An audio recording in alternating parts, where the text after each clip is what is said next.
El tema de esta primera ponencia lleva por nombre Lecciones de la experiencia internacional, europea y latinoamericana, camino a la escuela del futuro. Los dos panelistas de esta jornada son los siguientes. Nos acompaña Magali Robalino. Magali tiene estudios de pregrado en periodismo, en pedagogía y en medicina. Tiene un doctorado en educación en políticas públicas y es de profesión docente por la Universidad Federal de Minas Gerais do Brasil. Especialización en gestión y evaluación de proyectos por la Universidad San Francisco de Quito. Tiene un diplomado internacional en liderazgo educativo, quiero decir, en la Universidad Central de Ecuador. Tiene una maestría en desarrollo educativo, también en la Universidad Central del Ecuador. Es parte de la Asociación de Facultades de Ciencias de la Educación del Ecuador. Tiene un certificado en evaluación educativa por el Instituto Pedagógico Latinoamericano y Caribeño IPLAC Cuba y ha trabajado en la Oficina Regional de UNESCO para América Latina. Fue representante de UNESCO en el Perú, la hemos tenido mucho con nosotros y hemos podido aprender y compartir con ella muchísimos temas vinculados a la educación.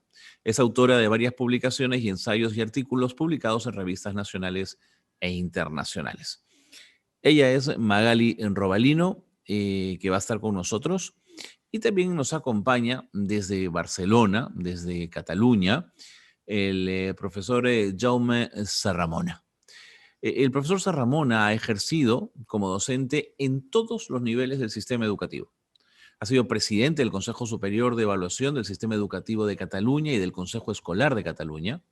Ha sido director y asesor de programas de formación de profesores y de supervisores en diversos países de América Latina. Ha participado como conferencista y ponente en múltiples congresos nacionales e internacionales, tanto en Europa como en América Latina. Actualmente es catedrático jubilado de la Universidad Autónoma de Barcelona, profesor del doctorado de la UNIR y responsable de la determinación de las competencias básicas del diseño curricular de Cataluña, y es autor de varias publicaciones. Yo le quiero dar la palabra al profesor Jaume Serramona, que va a tener 15 minutos. Luego será el turno de Magali Robalino también, para que tenga esos 15 minutos de diálogo que les estoy comentando y que les planteo en esta conversación. Es todo, sin más preámbulo. Jaume Serramona, adelante por favor desde España. Un gran abrazo, bienvenido al Congreso Encinas. Realmente es un placer poder compartir tanto la temática como con ustedes, maestros, maestras peruanos, que por suerte para mí hace 2 años pude asistir a su congreso presencialmente. Espero y deseo que la situación que tenemos pues termine pronto y el cara a cara vuelva para que el mensaje tenga la calidez y la eficacia emotiva que siempre se requiere. Bien, yo he de decir que leí con mucho interés la ponencia marco de Hugo Díaz, que luego coordinará con nosotros un debate más informal, y pensé en aquel momento que era muy difícil añadir algo ahí, ¿no? Así que voy a pedir su clemencia, porque muchas de las cuestiones fundamentales ya han sido tratadas. Esperemos que podamos añadir algún matiz y alguna perspectiva europea en mi caso. Miren, si no estuviera convencido que de cualquier situación, por difícil que sea, se puede sacar enseñanzas, no me habría dedicado a la pedagogía. Y aún pienso que en esta pandemia los educadores debemos buscar los aspectos que nos sirvan, que nos enseñen a mejorar en el futuro. La verdad es que la capacidad de aprendizaje humana es muy amplia. Tenemos por evolución una capacidad que nos ha permitido dominar al resto de seres vivos del planeta, pero luego resulta que de cuando en cuando surgen determinados seres o incluso los elementos de la naturaleza que nos obligan a hacer un esfuerzo de humildad. Lo primero que quisiera decir es que esta pandemia nos ha puesto un poco en nuestro lugar, ¿eh? y que quizá la primera lección que deberíamos sacar es si no podríamos encontrar un equilibrio mayor entre la explotación que hacemos del planeta que compartimos con otros seres y elementos. No podríamos buscar un punto de equilibrio que realmente nos ayudara y nos obligara a ser más conscientes de cuáles son nuestras posibilidades reales. Yo creo que la humanidad ha tenido, repito, una lección de humildad si la queremos aprovechar. Y lógicamente las consecuencias han sido tan enormes, entre otros motivos, todo el mundo estaría de acuerdo en esto, debido a la globalización, ¿no? El proceso y situación que nos parece en estos momentos irreversibles. Es imposible actualmente cerrar un territorio si se pretende y se mantiene la libre circulación de personas y de productos.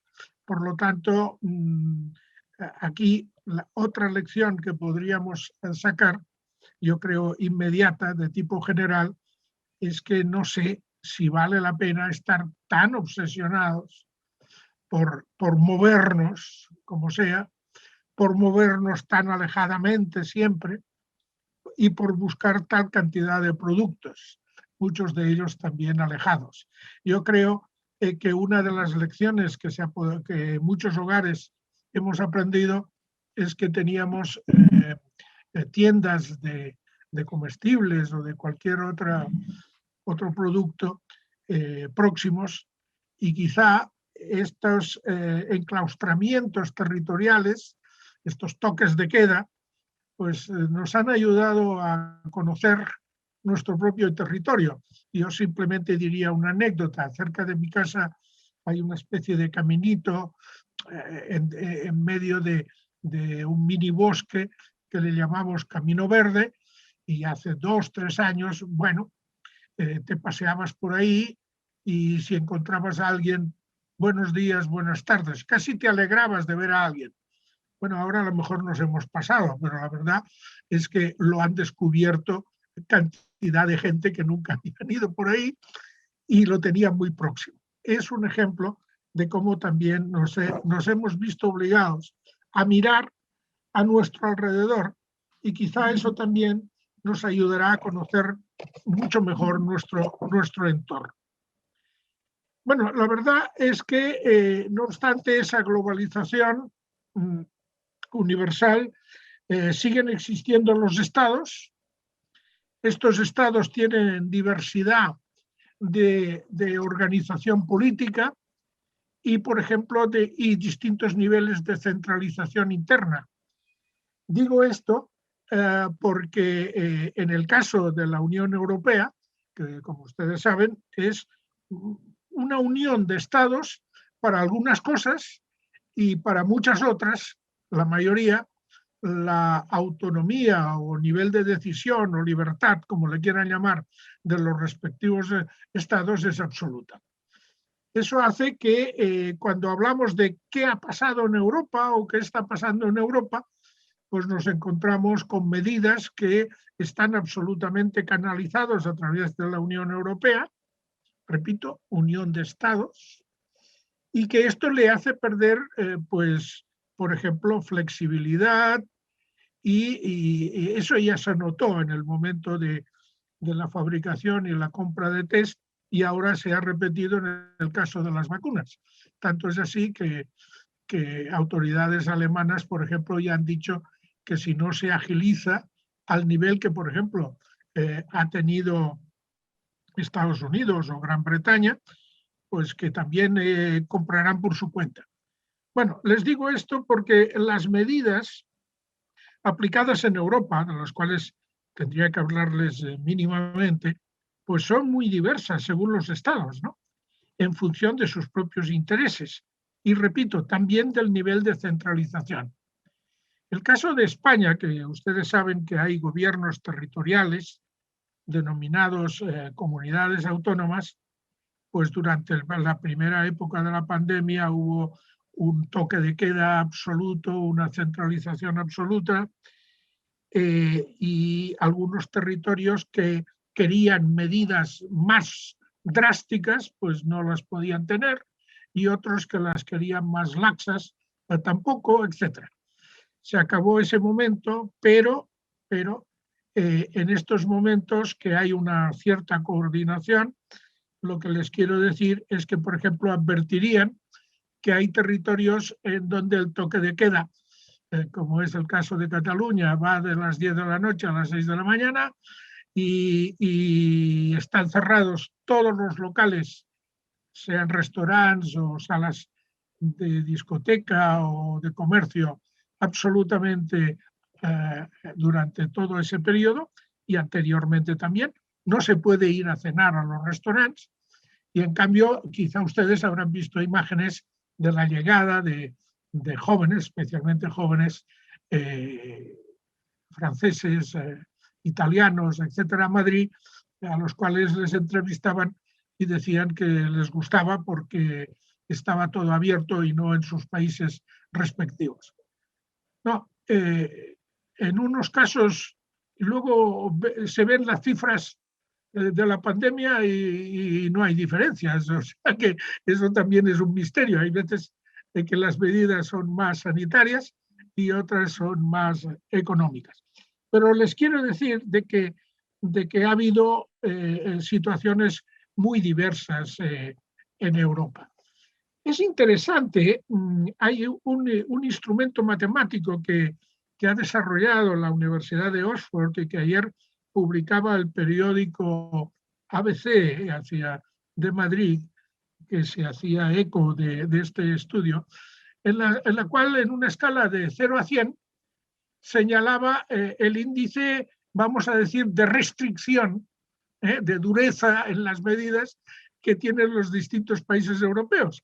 Y curiosamente el ranking lo encabeza Grecia con una puntuación de 89 y que luego le siguen el Reino Unido con 82, Irlanda 84, y entre los más restrictivos están Alemania, Austria, España con 71, Francia, y luego Dinamarca, Suiza, Bélgica, y Rusia el más laxo.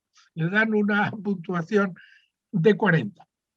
Bueno, lo que sí hay que decir es que las medidas varían día a día. O sea que en estos momentos, por ejemplo, hoy hay la noticia de que la canciller alemana Angela Merkel ha hecho marcha atrás del anuncio que hizo ayer de cerrar absolutamente todo durante Semana Santa.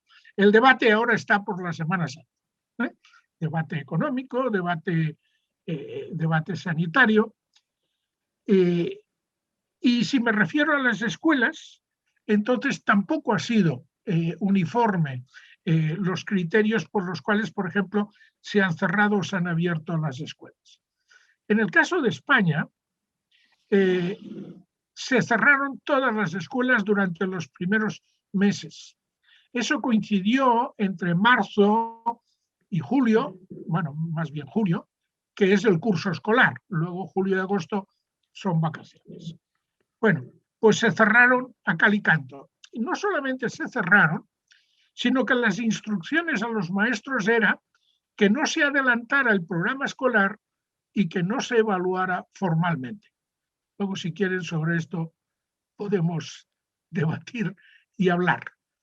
Y en cambio, la instrucción ha sido que a partir del inicio de curso, no sé si por compensación, yo creo que sí, y por protestas de las familias o por lo que sea, las escuelas siguen abiertas. siguen abiertas con la situación de que a la que se detecta un caso en un grupo clase, en un grupo aula, inmediatamente son recluidos y en sus respectivos domicilios y se hace vamos a decir, se cierra ese grupo durante 10 días. Las últimas noticias que yo había leído, para que ustedes se hagan una idea, en Cataluña había unos 800 grupos aula que en estos momentos estaban haciendo su cuarentena. Y esto constantemente, porque a la que hay un caso... bueno, esta es la situación. Los otros países europeos han hecho exactamente lo contrario. No estoy haciendo juicios de valor, pero fueron reticentes a cerrar las escuelas, fueron reticentes. Lo que sí hicieron fue enseñanza alternativa, es decir, un par de días a las aulas, un par de días en casa, o sea que combinaron la teleenseñanza con la enseñanza presencial. Y en estos momentos, en cambio, desde el mes de diciembre, varios países, les puedo dar fe de ello porque tengo una nieta que está estudiando en Dinamarca y un nieto en Alemania, en Hamburgo, está cerrado. Las escuelas están cerradas. Ahora, eso sí, les garantizo que el trabajo que les mandan o que les coordinan o que les demandan por vía telemática es intenso. Bien, en España, pues ya ven ustedes, las escuelas siguen abiertas. Razones, pues nadie lo ha podido justificar. Vi un político que dijo, quizás nos equivocamos al cerrar tan rápidamente las escuelas en la primera parte, pero nadie ha puesto en duda la necesidad de que ahora estuvieran abiertas. Bueno, hay estudios como por ejemplo el que ha hecho Save the Children, la ONG, que publicado a inicios de marzo, que cifraba en 74 días el promedio mundial de los días escolares perdidos, es decir, sin clase en las aulas. Bueno, este informe varía entre 110 días por ejemplo, en el Caribe y decía en Europa Occidental una tercera parte solamente. Pero yo creo que estas cifras quedan rápidamente desfasadas. En este momento yo les puedo garantizar que llevan 3 meses varios países europeos sin docencia presencial. He de decir, por ejemplo, que evidentemente eso no significa que los alumnos no hayan aprendido durante este tiempo. Esta es una cuestión distinta. No se puede cifrar la pérdida de aprendizaje en función del número de días que no se ha asistido a las aulas, porque esto depende mucho de los recursos tecnológicos, de la preparación de los docentes, de la vinculación y compromiso de las escuelas. Lo que sí es evidente es que los alumnos en más o menos intensidad, la pérdida súbita, el cortar súbitamente la asistencia a las aulas, bueno, pues ha roto la rutina. Solamente un apunte y con esto termino porque creo que agoto mi tiempo para que luego, si ustedes lo creen conveniente, poder debatir. También el tipo de aprendizaje que se hacía en las aulas antes de que viniera la pandemia y hubiera de sustituirse, al menos parcialmente, la docencia presencial por una docencia telemática o informatizada o digital o como ustedes le quieran llamar, hay que decir que también dependía mucho de la cultura pedagógica de los centros y del tipo de competencias que hubiesen desarrollado en sus alumnos. Quiero decir que la enseñanza no presencial pone a prueba la capacidad de iniciativa y de aprendizaje personalizado.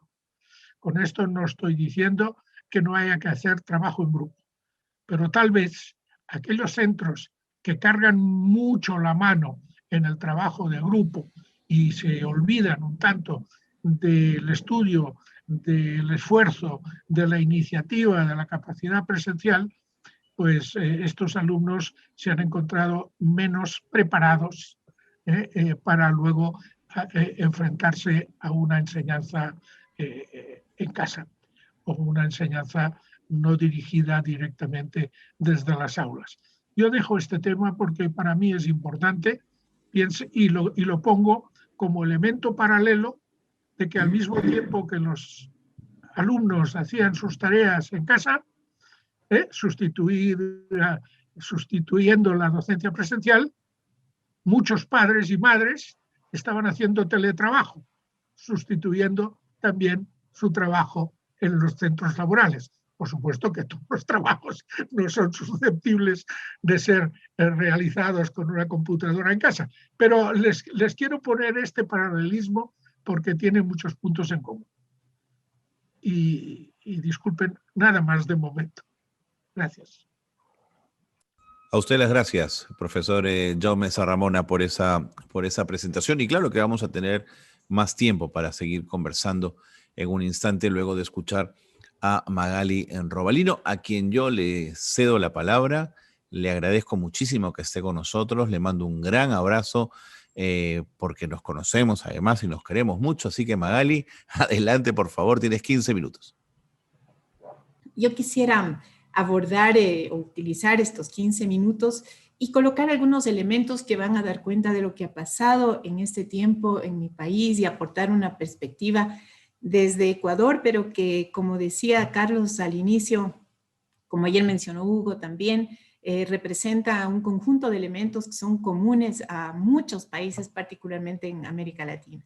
Quisiera, por tanto, identificar algunos aspectos de la compleja situación de la educación en el Ecuador en el periodo prepandemia, que tuvo mucho que ver después con lo que ha significado este tiempo. Levantar 3 o 4 factores que han jugado y que siguen jugando en contra del derecho a la educación en mi país. Hablar sobre el papel central que han tenido los docentes y las familias en la educación en la pandemia, que creo que no solo es una lección, sino que es una ratificación que tiene que ser considerado en este momento para el periodo que estamos viviendo y para lo que viene después. Y sí, algunas lecciones más específicas y algunos desafíos para el futuro próximo. Sobre el primer punto, algunos datos del escenario. Permítanme que haga este abordaje porque creo que es bien importante contextualizar en la misma línea que lo ha hecho Jaume. Mencionar que la pandemia develó las desigualdades y las brechas preexistentes como resultado de un modelo social que ha privilegiado el crecimiento económico, la acumulación de la riqueza, la rentabilidad del gran capital por sobre el bienestar y los derechos básicos de los seres humanos. Boaventura dos Santos decía, la pandemia solo ha agravado una situación de crisis a la cual ya estaba sometida una buena parte de la población mundial. Coincido plenamente con las intervenciones que ayer hizo Hugo, los temas que colocó o que colocaron Patricia Andrade, Diana Revilla, Lucio Castro, en este mismo sentido. La pandemia solamente fue un reflector, como afirmaba hace un año el ahora ministro de Educación de Perú, Ricardo Cuenca. La pandemia encontró a nuestros países, encontró un país como el Ecuador con profundas desigualdades estructurales, con sistemas públicos de salud, educación y protección social débiles. Encontró estados que han carecido de las condiciones básicas para proteger a la población. Estados incapacitados para responder a emergencias. Sé perfectamente, coincidimos todos, que es una situación inédita, que nadie podía estar, ni siquiera imaginarse.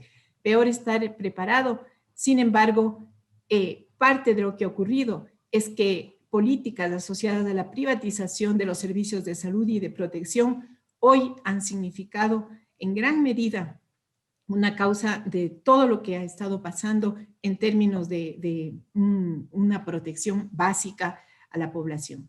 Todos estos factores han configurado una condición preexistente que ha permitido que la pandemia haya sido aún más devastadora. Y menciono este tema y este contexto porque después voy a asociar a lo que significa también tomar acciones de política en relación a la educación, pero en relación a todo este proceso que tiene que ver con el derecho a la educación, pero que tiene que ver con el derecho a la vida.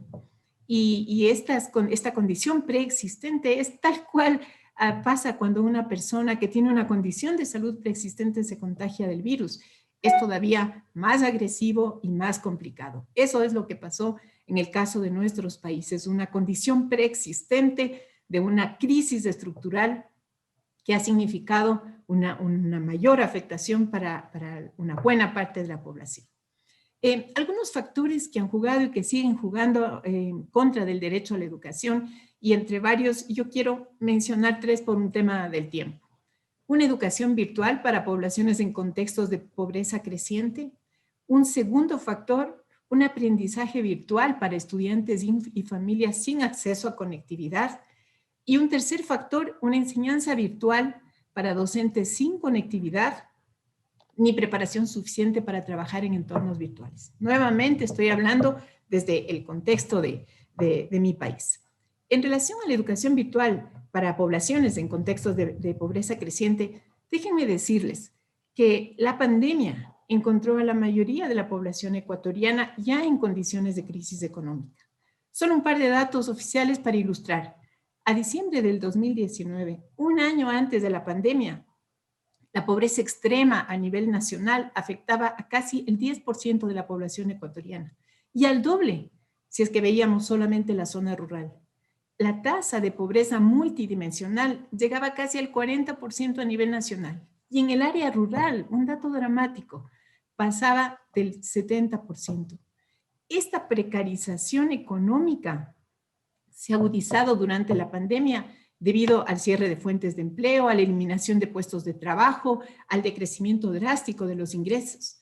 El gobierno ha respondido a la crisis para minimizar la gran afectación fiscal con leyes y medidas que desafortunadamente han agravado esta situación.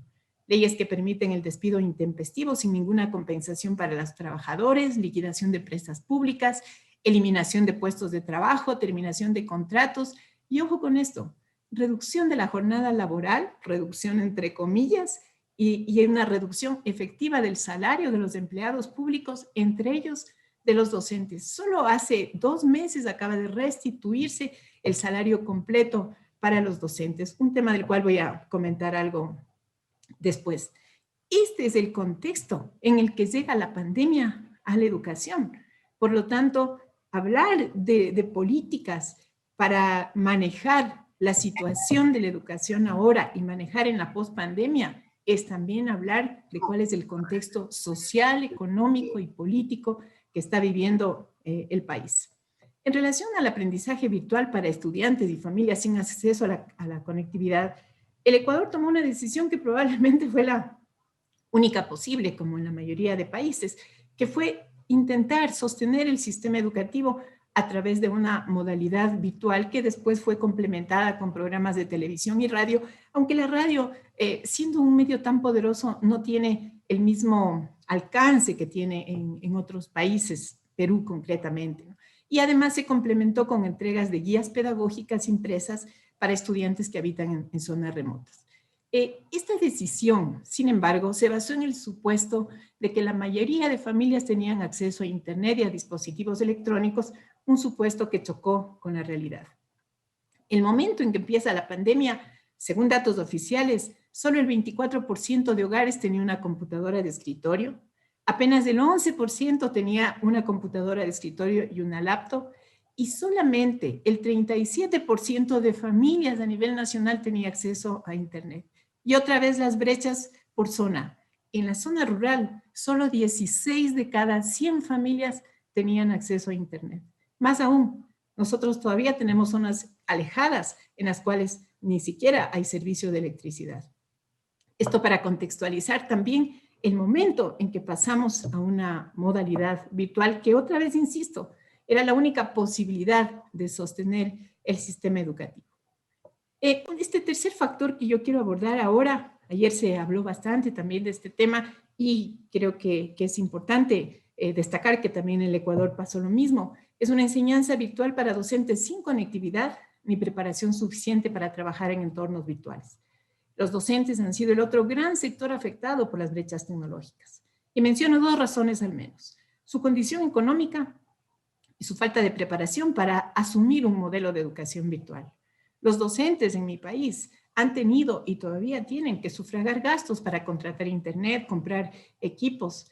En junio, fíjense ustedes, en junio del 2020, 3 meses ya después de que pasamos a una modalidad virtual, encuestas oficiales decían que todavía teníamos un 40% de docentes que no lograban conectarse a su trabajo.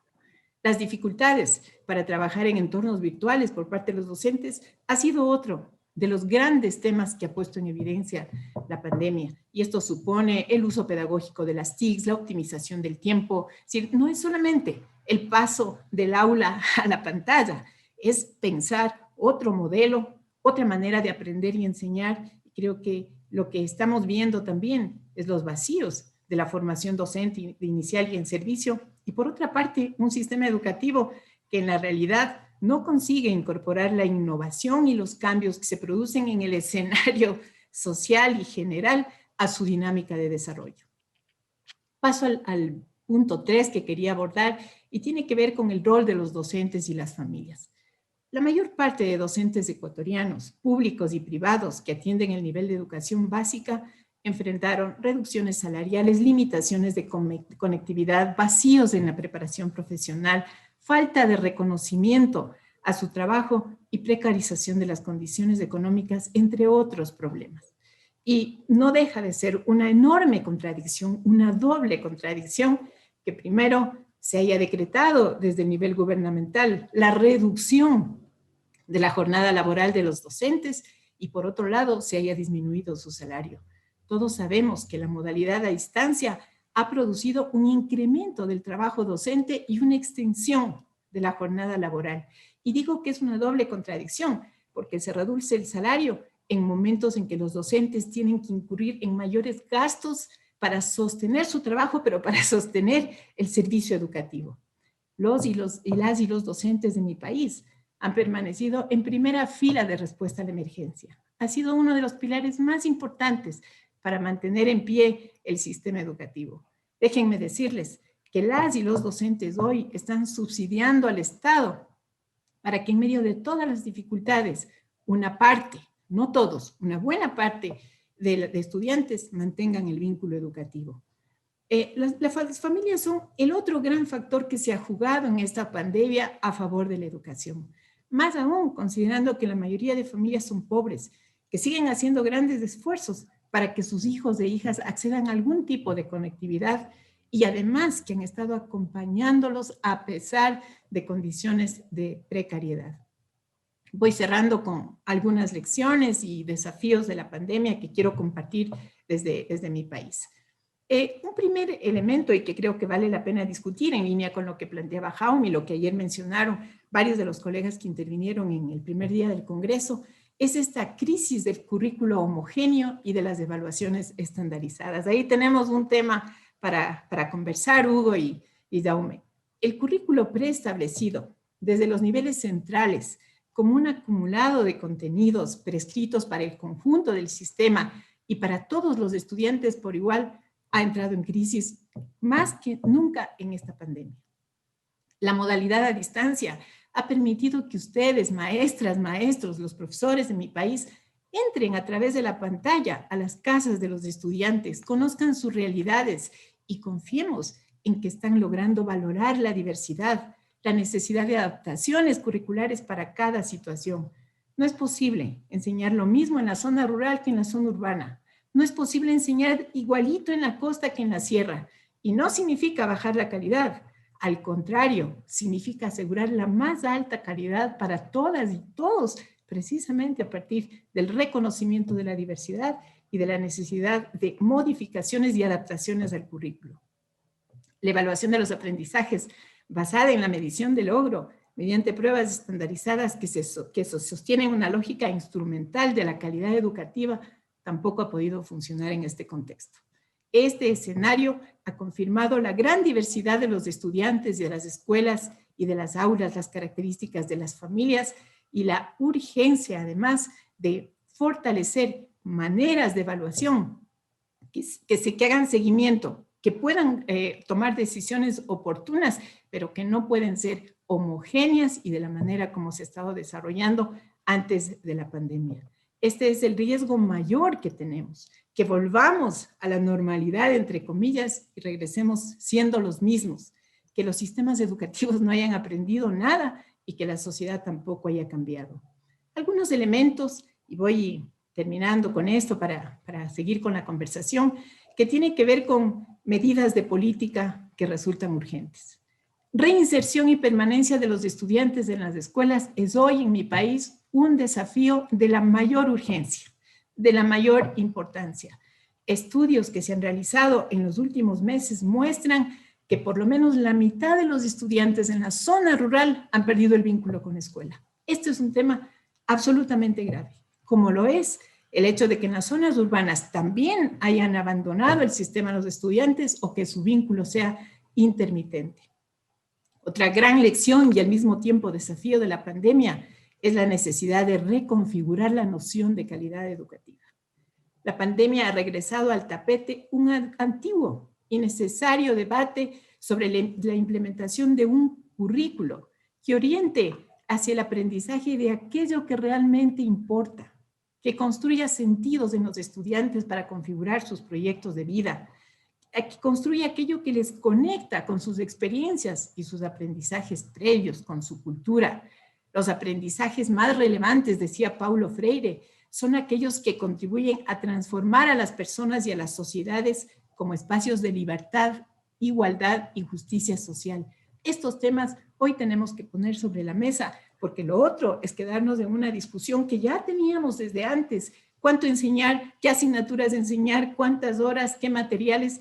Perdiendo de vista este sentido transformador que tiene la educación. Otro tema fuerte que se levanta es la necesidad de reconocimiento docente, de carrera profesional, de formación docente, de autonomía profesional. Ayer se habló bastante de este tema y, por supuesto, de incorporación de las TICs. La pandemia ha sido una ocasión para que las familias y la sociedad tomen en cuenta lo difícil y complejo que es el trabajo de las maestras y los maestros.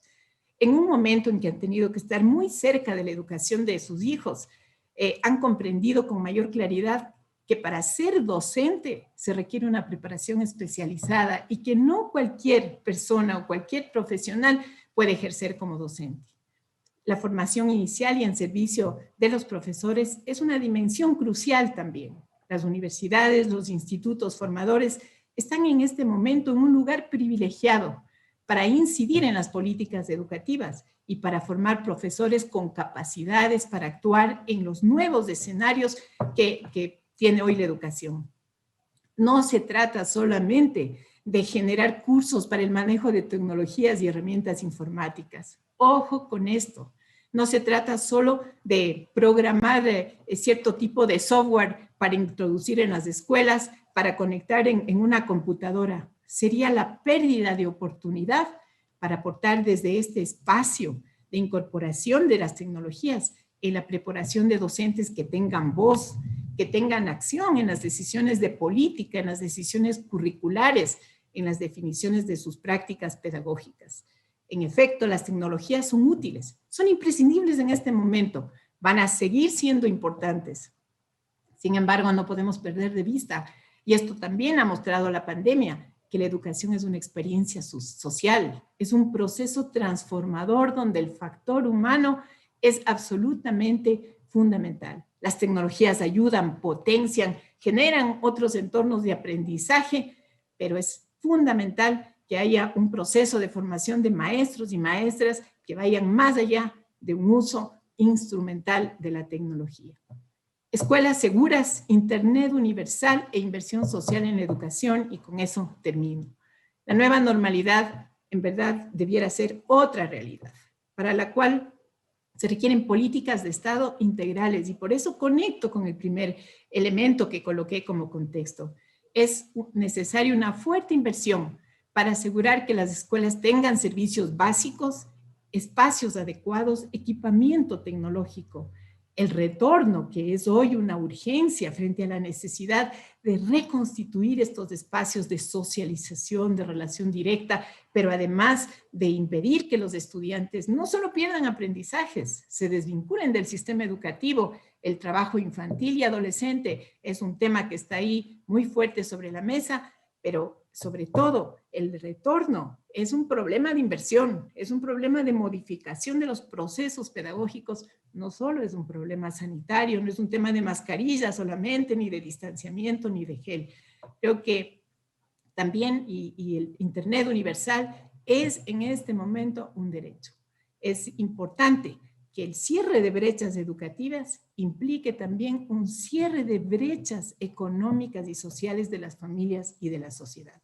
Hay que priorizar la inversión social en educación, en salud, en alimentación y empleo, porque eso significa también asegurar el derecho a una educación de calidad para todas y todos. Hay varios elementos que creo que podemos seguir conversando. Cierro diciendo que estamos frente a la oportunidad de reinventar la educación en el marco de pensar otra sociedad, otros países que puedan asegurar los derechos humanos.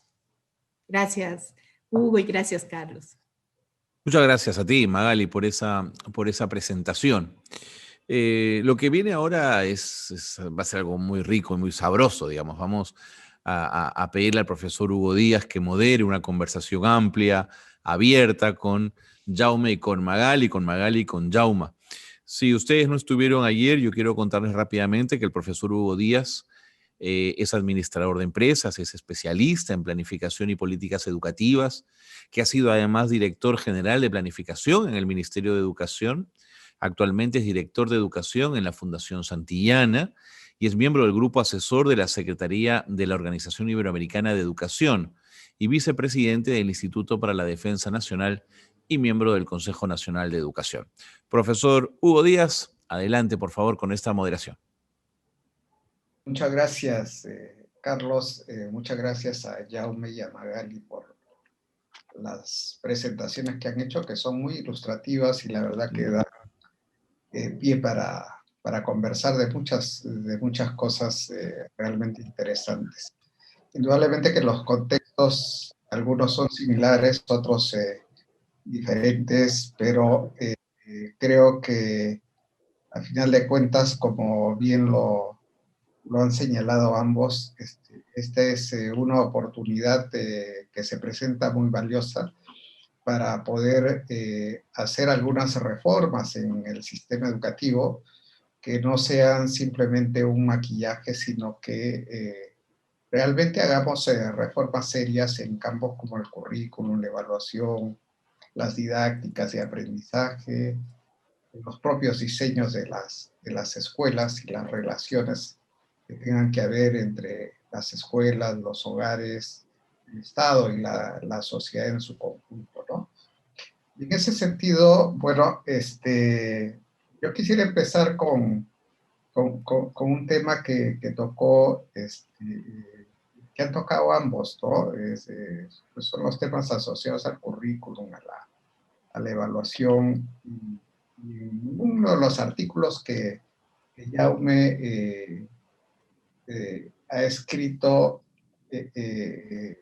comentaba que también en España se había, para los periodos de pandemia, se había suspendido, digamos, la evaluación de los estudiantes, ¿no?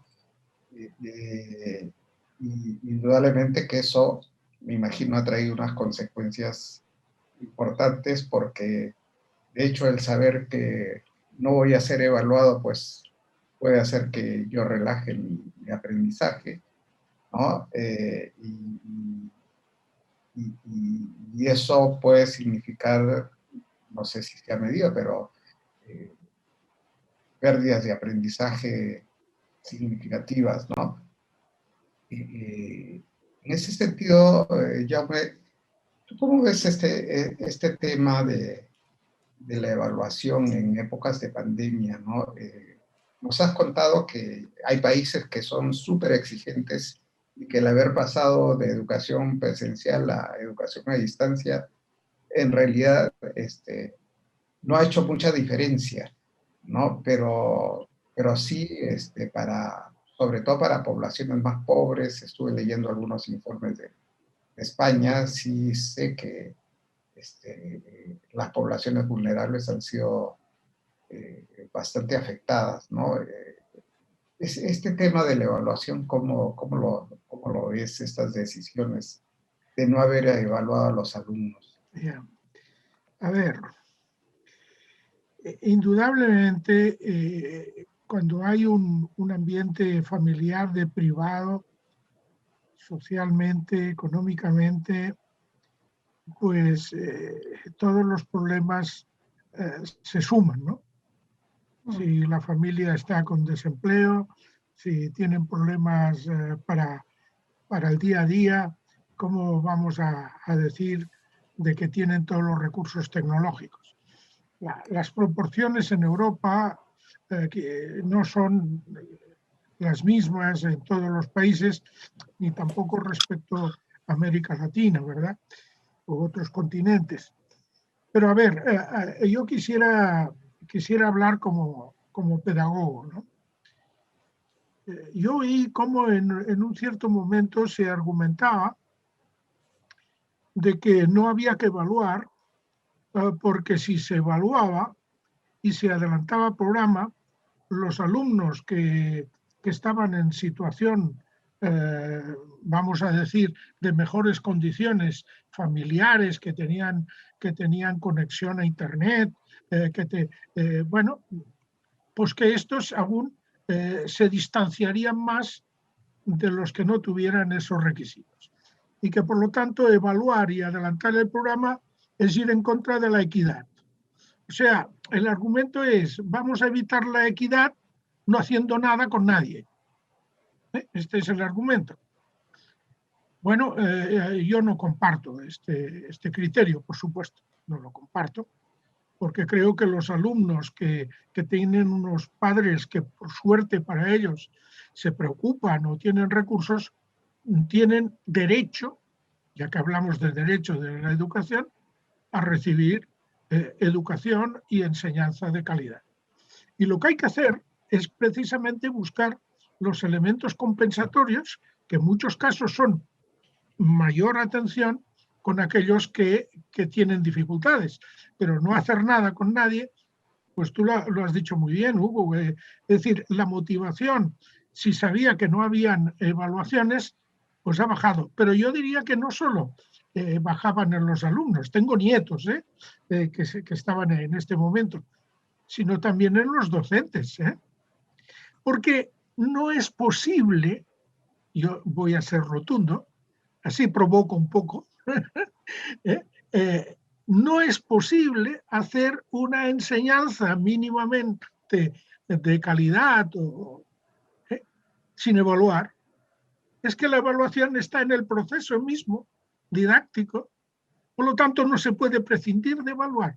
Otra cosa son las consecuencias administrativas que se le dé a la evaluación, pero el docente lo haga presencial o la haga a distancia o lo haga de cualquier manera, la única manera de saber si su enseñanza está teniendo los efectos que pretende es evaluando, ¿no? Ahora, ¿qué es evaluar?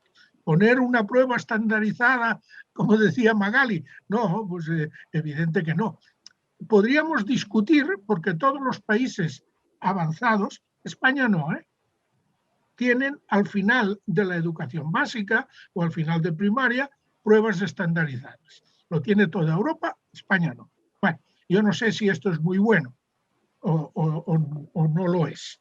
Pero en todo caso, lo que quiero decir es dos cosas. Primero, lo que hay que hacer cuando hay déficits es compensarlos. Por ejemplo, aquí nadie ha utilizado la televisión, la radio, ni creo que se hayan utilizado casi ni las fotocopias.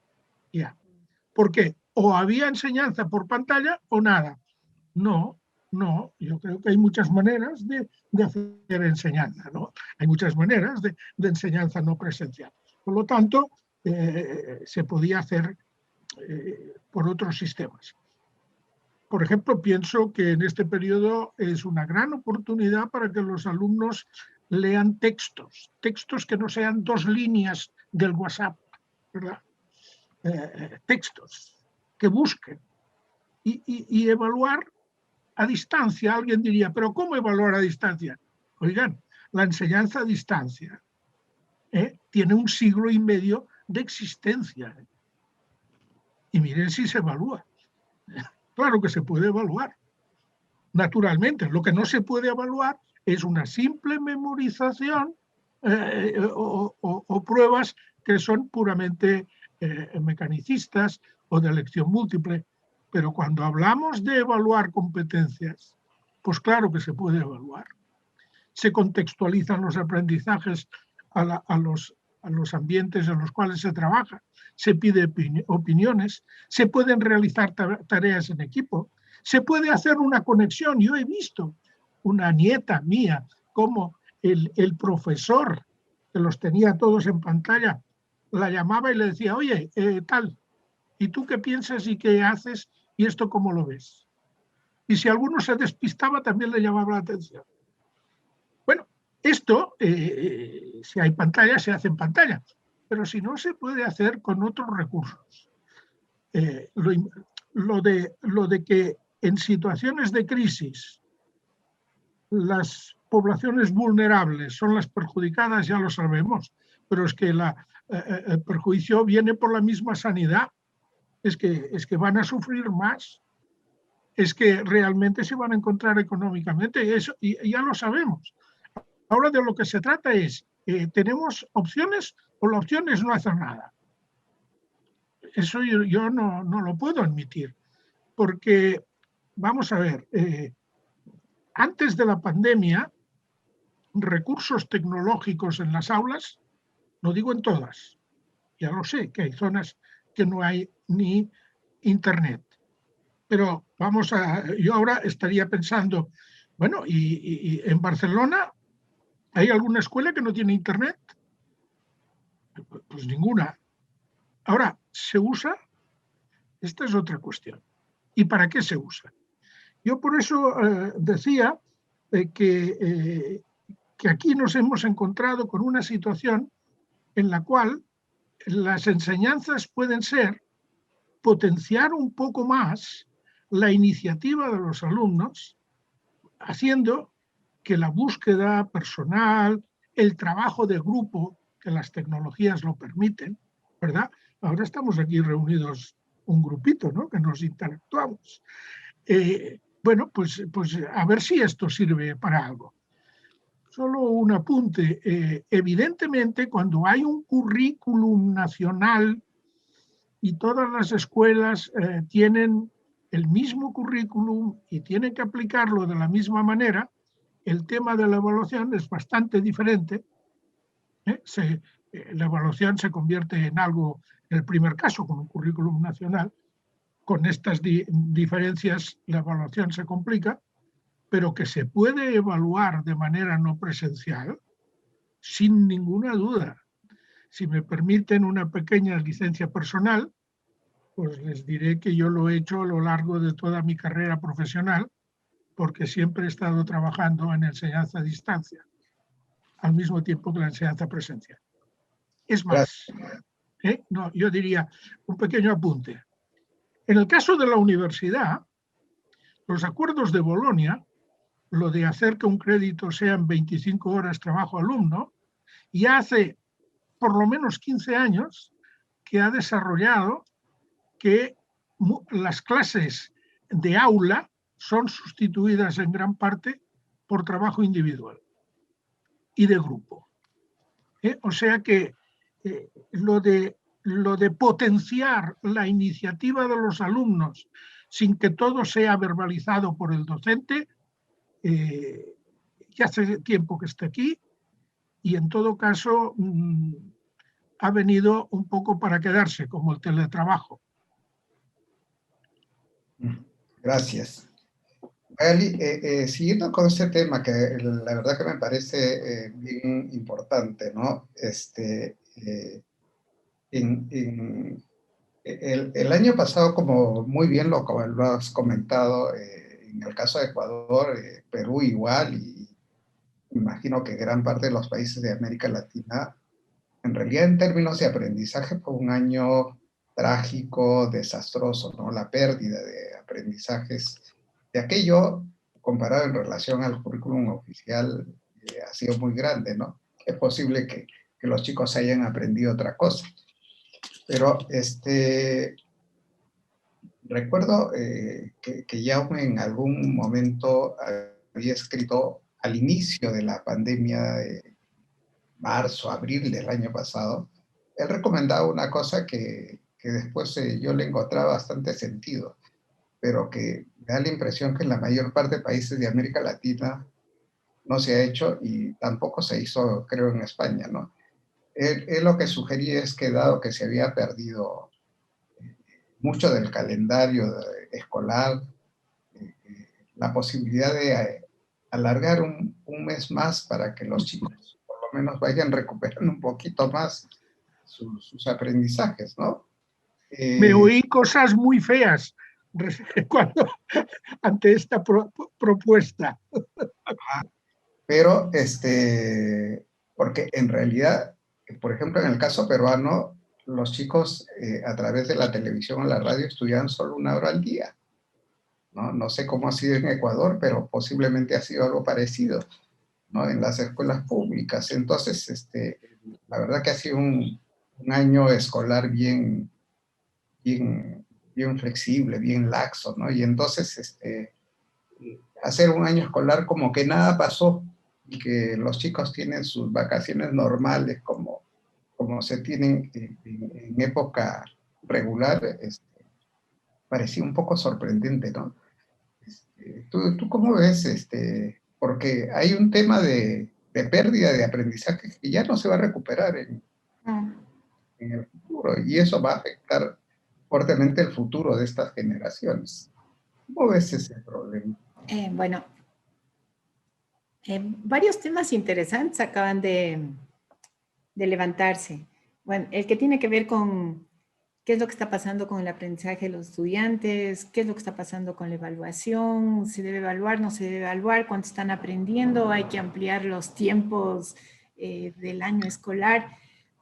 Creo que lo interesante de estos encuentros, así también desde contextos distintos, es que uno puede darse cuenta de la diversidad, no solo entre países, sino la enorme diversidad que hay al interior de los países. Déjame ponerte 3 casos y sobre esos casos analizar qué implica el aprendizaje y qué implica la evaluación. Caso 1, estudiantes de una cabecera cantonal en una zona rural donde solamente se conectan con el profesor 1 vez a la semana. Y se conectan poco tiempo porque la familia tiene un solo teléfono celular y a través de ese teléfono celular estudian 3 chicos. Caso 1. Caso 2, escuelas que están en posibilidades de tener un contacto mayor con los estudiantes, que se pueden conectar 3 y 4 horas al día. Y caso 3, escuelas, la mayor parte privadas, no todas las privadas, algunas privadas y por ahí algunas fiscales, donde se conectan 6 horas al día como si fuera el mismo esquema presencial. Más allá de qué conviene o no, tienes 3 escenarios distintos y por lo tanto la valoración del aprendizaje no solamente pasa por el tiempo de conexión, que ya es una determinante o un determinante, sino también sobre cómo se está utilizando la tecnología en este momento y cómo se está asumiendo una modalidad virtual. Magali, ¿me permites una pregunta? En los sitios donde no hay conexión, ¿no se podía atender a los alumnos mediante textos? La entrega de guías pedagógicas escritas se ha hecho solamente en caso de zonas remotas y ha implicado también un gran problema, porque el confinamiento, entre otras cosas, ha tenido restricciones de movilización, por ejemplo, sitios donde no pueden moverse los autos todos los días. O sea, hay unas complicaciones del contexto que no siempre permiten. Pero por otro lado, en los sitios donde alguien va a entregar una guía pedagógica a una familia tampoco te asegura que la guía pedagógica va a cumplir el resultado cuando hay una necesidad de acompañamiento presencial. Y estaba mencionando que yo no estoy tan segura que si incrementar los tiempos de los estudiantes frente a la pantalla asegura que se puedan incrementar aprendizajes. La primera cosa que es importante mencionar es que tal vez el logro nítido de esta modalidad es haber contribuido a sostener a una buena parte de los estudiantes en el sistema educativo. Eso ya me parece como un elemento que en este contexto de países como los nuestros ya ha conseguido sostener el vínculo. Si después necesitamos repensar los aprendizajes y hacer procesos sostenidos, habrá que hacer, pero no creo que solamente la evaluación sea la razón para mantener motivados a los docentes y a los estudiantes. Yo concuerdo con que todos los procesos tienen que ser evaluados.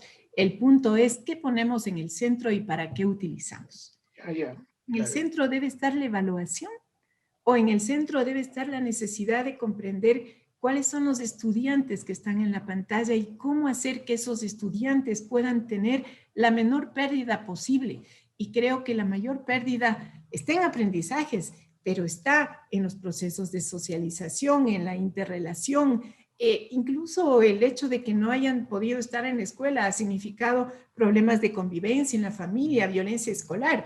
O sea, hay unos temas bien fuertes que tal vez están más allá de los procesos de evaluación. Fíjate que el Ministerio de Educación en un primer momento decretó la necesidad de hacer procesos de evaluación para la comprensión. Nadie sabía muy bien qué era esto y el Ministerio ha tenido que cambiar esa disposición para terminar solicitando que los estudiantes vayan armando portafolios, que es la compilación de trabajos para presentar al final del año. Concuerdo que la evaluación es importante, sin embargo, la evaluación también tiene que considerar la diversidad, las modalidades para sostener a los estudiantes. O sea, solo sostener a los estudiantes en este momento es el desafío mayor. Y después sostener a los estudiantes y hacer una priorización de cuáles son los aprendizajes que en este momento se requieren para minimizar la pérdida y la afectación que están teniendo tanto los estudiantes como los docentes y las familias. Creo que hay un tema de prioridades y de contextualización también, Hugo. Bien, yo solo diría que muy bien, pero eso hay que evaluarlo también. Es decir, la evaluación no es para darle una calificación solamente de matemáticas o de lenguaje o de sociales, es que evaluar es ver cómo está desarrollando, cómo está viviendo la situación, cómo va su estado de ánimo. Es que evaluar no es otra cosa que recabar información para poder actuar. Por lo tanto, el primer acuerdo es que ante una situación de emergencia como la que hemos tenido y con tanta diversidad de situaciones, la evaluación tendrá que ser propia para esas circunstancias. Pero lo que no se puede decir es que no se va a evaluar, porque si no se evalúa, el docente no sabe nada de lo que le pasa al alumno, no solo de lo que aprende o lo que no aprende, sino de cómo se siente. Por lo tanto, la evaluación es parte del proceso. Otra cosa es que, y como lo he dicho antes, perdóname, Hugo, yo quiero insistir en eso, cuando se dijo no hay que adelantar programa. Yo entonces me pregunto, el programa es el currículum. El currículum es para justificar que la enseñanza es obligatoria. La enseñanza es obligatoria porque prepara para la vida, si no, ya no hay ninguna justificación. Obligar a ir a la escuela si la escuela no prepara para la vida, ¿verdad? ¿Cómo es posible que haya un programa que no sea útil para la vida? Es decir, no se adelanta programa, es decir, no se trabaja el currículum, dando a entender que para esa situación que se está viviendo el currículum no es útil. ¿Cómo es posible que alguien llegue a comprender esto? Si un currículum no sirve para comprender y vivir el presente y las situaciones es un currículum inútil, pero no es que ahora no haya que adelantarlo, es que hay que eliminarlo.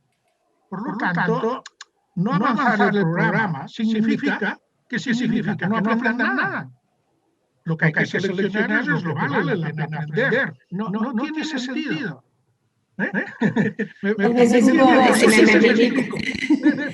Claro, lo que acabas de mencionar es el tema fundamental. Es que aprendizajes importan ahora, en este momento, en una situación que es absolutamente distinta a la situación en la que han vivido las familias, los estudiantes y los docentes. Ese es el tema. ¿Y cómo saber que esos aprendizajes se están desarrollando? ¿Cómo saber en qué estado están los estudiantes? ¿En qué estado están las familias? Porque ocurre que ahora los docentes ya no solo se conectan con los estudiantes. Ha habido una interacción con las familias y la problemática de la familia ha entrado a la preocupación, al campo de acción de los docentes. ¿Con qué propósito evalúas y para qué usas esa información? Esa es la clave. No es evaluar para saber si un estudiante sacó 10 o sacó 5 y si le vas a promover o no le vas a promover, aunque bueno, ese no es un tema que está ahora en discusión. Es que estás evaluando realmente lo que tú como docente, como autoridad, como ministerio, estás haciendo para asegurar que en este contexto aprendan lo mejor que puedan aprender, aprendan lo que deberían aprender en este momento y sobre todo minimizar al máximo la afectación que ha tenido la pandemia. Creo que esta es una discusión ahora más que nunca, aunque es también una discusión anterior, porque la evaluación sobre todo ha tenido un uso administrativo, ha servido para rankear, ha servido para decir quién aprende y quién no aprende. Ahora la responsabilidad de que aprendan es una responsabilidad que sobre todo tiene que asumirse desde el sistema educativo, porque que los estudiantes estén vinculados al sistema, que estén aprendiendo, es un signo que les permite sobrellevar una situación que además está provocando una seria afectación en la salud mental, tanto de los docentes como de las familias y como de los estudiantes. Entonces, sobre todo, evaluar para saber qué es lo que estoy haciendo y si lo estoy haciendo bien y si es que tengo que modificar. Es como mover un poco el lugar desde donde se evalúa y el para qué se evalúa. Creo que eso es fundamental en este momento. Totalmente de acuerdo. Y es una tarea profesional. Perdona, Hugo, tú tienes la palabra. Más o menos unos 12 minutos para poder seguir conversando y me gustaría, por un lado, Jaume pues es especialista justamente en el tema curricular y Magali igual y conoce bastante la realidad de América Latina. En América Latina, Jaume y Magali, uno de los grandes problemas que vamos a continuar este año es el calendario escolar, ¿no? Es decir, definitivamente con la educación presencial, no presencial en América Latina, no vamos a cubrir las horas mínimas que podrían requerirse, ¿no? Los profesores, algunos, los que tienen más iniciativa, lo que han estado haciendo es no solamente ceñirse a la educación por internet, aquellos que tenían conectividad, sino que sus alumnos también han seguido los programas de televisión, los programas de la radio. Cuando habían textos escolares, pues los usaban, ¿no? Pero en Perú hay un caso que es extraño, ¿no? Desde el año 2019 hasta el 2022 o 23 va a ser, que no se van a adquirir textos escolares, solamente se están adquiriendo cuadernos de trabajo y fichas de aprendizaje, ¿no? Entonces, eso en épocas de pandemia parecería ser una limitación seria, ¿no? El tema es que, y mi pregunta va por el lado de, ¿es posible multiplicar el impacto de los contenidos que se ofrecen, por ejemplo, utilizando técnicas de proyectos, ¿no? Estudios de caso? Por ahí los chicos podrían aprender más ¿Cómo ven ustedes eso? Bueno, yo no sé, quizá porque estoy un poco saturado ya de tanto proyecto y tanto, ¿me entienden? Antes ponía el énfasis de que ahora estamos, al menos en Cataluña, parece que una escuela que quiera presentarse a la sociedad como innovadora, pues tiene que hacer todo de proyectos y todo de trabajo en equipo. Y yo soy en esto un poco escéptico, ¿qué quiere que le diga? Quizá porque me he dedicado paralelamente a la enseñanza presencial, conozco bien el sistema no presencial. Y miren, el aprendizaje en última instancia es una cuestión personal. Uno aprende al lado de los otros, pero cada uno aprende lo suyo. El hecho de que mi vecino con quien trabajo sepa mucho no significa que yo vaya a saber igual. Me puede ayudar, pero cada uno aprende lo suyo. Por lo tanto, yo más bien sugería que la pandemia y el trabajo que se ha realizado fuera de las aulas ha puesto a prueba la madurez de los alumnos y su capacidad de autoorganización, de disciplina, de atención, de estudio, de capacidad lectora. O sea, todo eso cuando te dicen que tú te encuentras ante un problema, la palabra problema entre comillas, que tienes que resolver, o un objetivo de aprendizaje, algo que tienes que aprender. Y ese aprender puede ser en pantalla, pero puede ser en página impresa. Es que hay muchos modos de aprender. Yo creo que esta pandemia deberíamos haberla utilizado mucho para fomentar la lectura, básicamente. Porque si algunos alumnos dirían, ¿no?, especialmente los adolescentes, esto de las aulas es aburrido, imagínense los alumnos 5 o 6 horas conectados delante de una pantalla. Esto no hay quien lo resista. Pero es que por otra parte yo ponía el símil del teletrabajo. Y fíjense, hay algunos elementos que son comunes.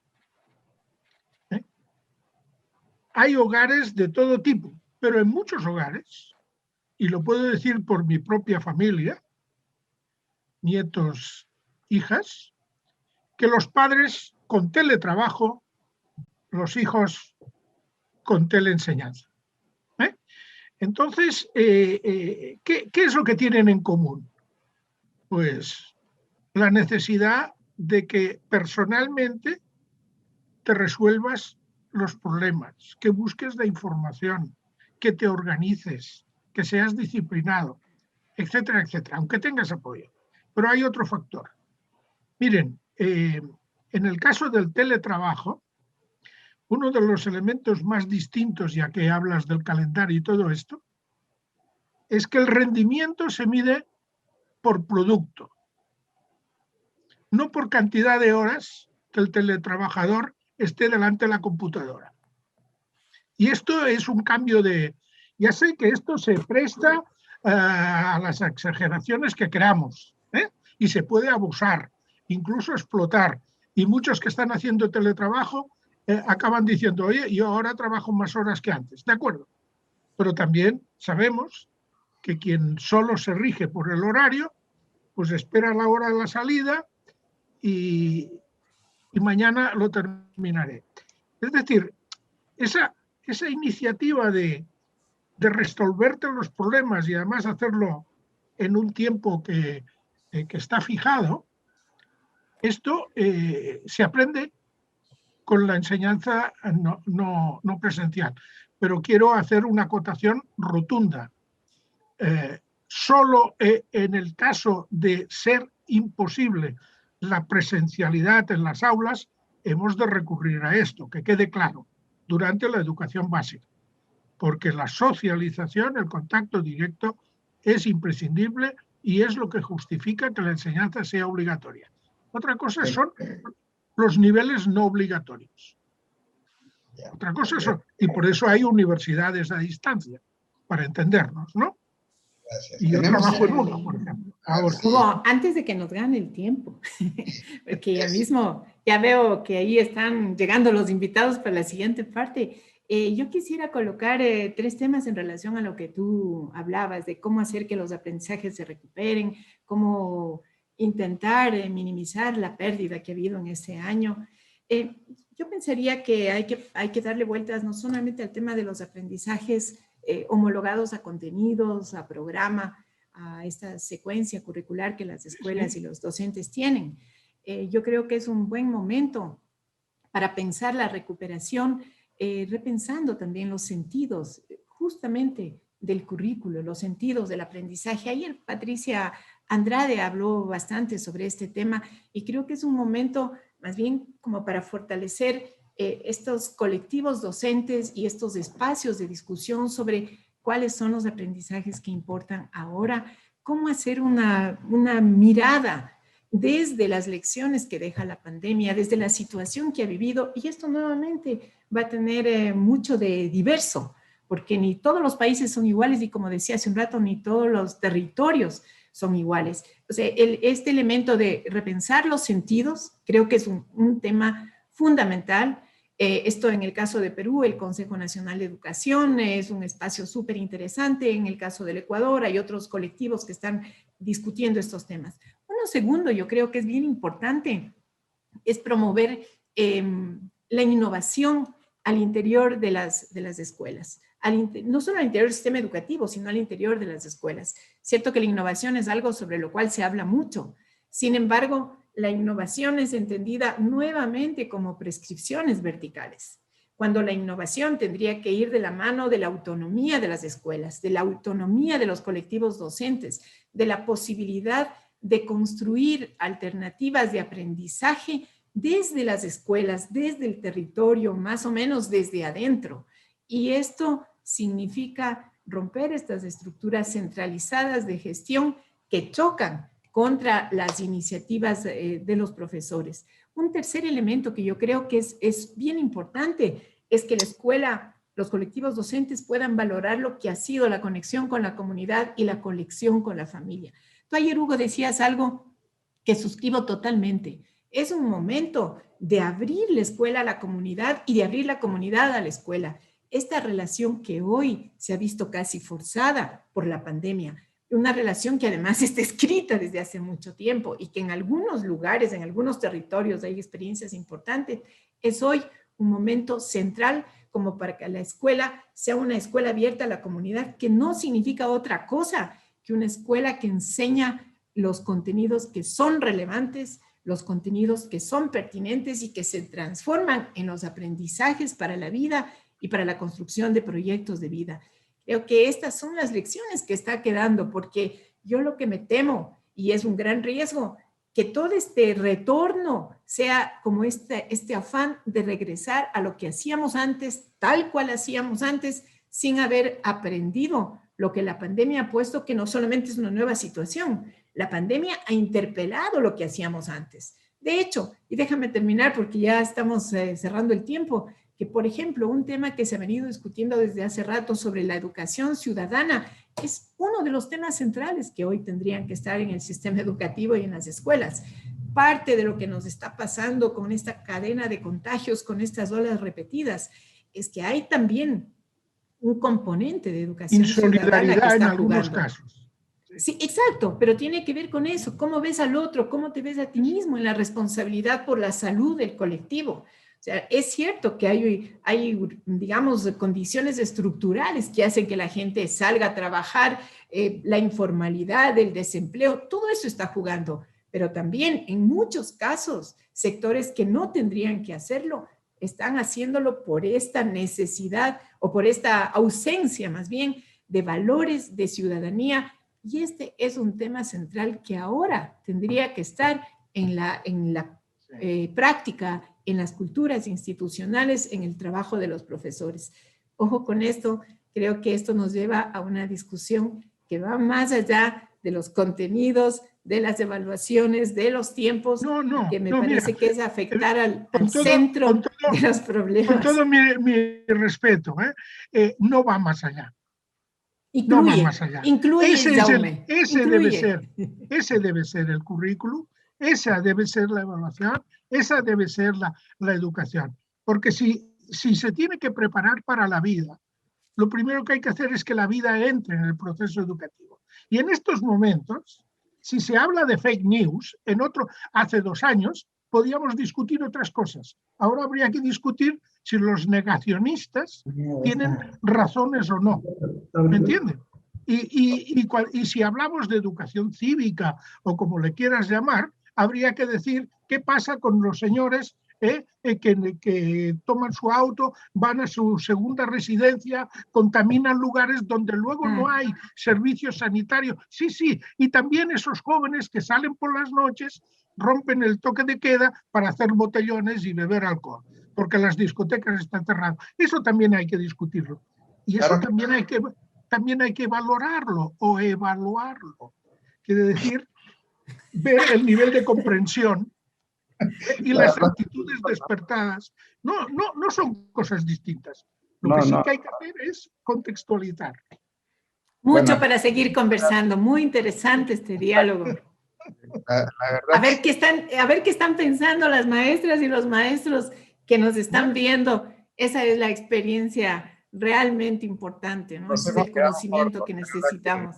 Sí. Hemos debido tener un diálogo más largo, pero sí, quiero agradecerles a ambos su participación. Ha sido muy, muy entretenido este intercambio de opiniones y pues espero verlos pronto, ¿no? Ojalá que superemos esta crisis, o sea en Lima, en Quito, en Barcelona, pues estemos juntos. Bienvenidos. Gracias. Ya dejo a Carlos para que continúe con el programa. Muy bien, profesor Hugo Díaz, muchas gracias. Profesora, les habíamos advertido que iba a haber un debate interesante, rico entre nuestros invitados y así ha sido. Muchas gracias a Magali Robalino y a Jaume Serramona, que desde Barcelona nos ha estado acompañando.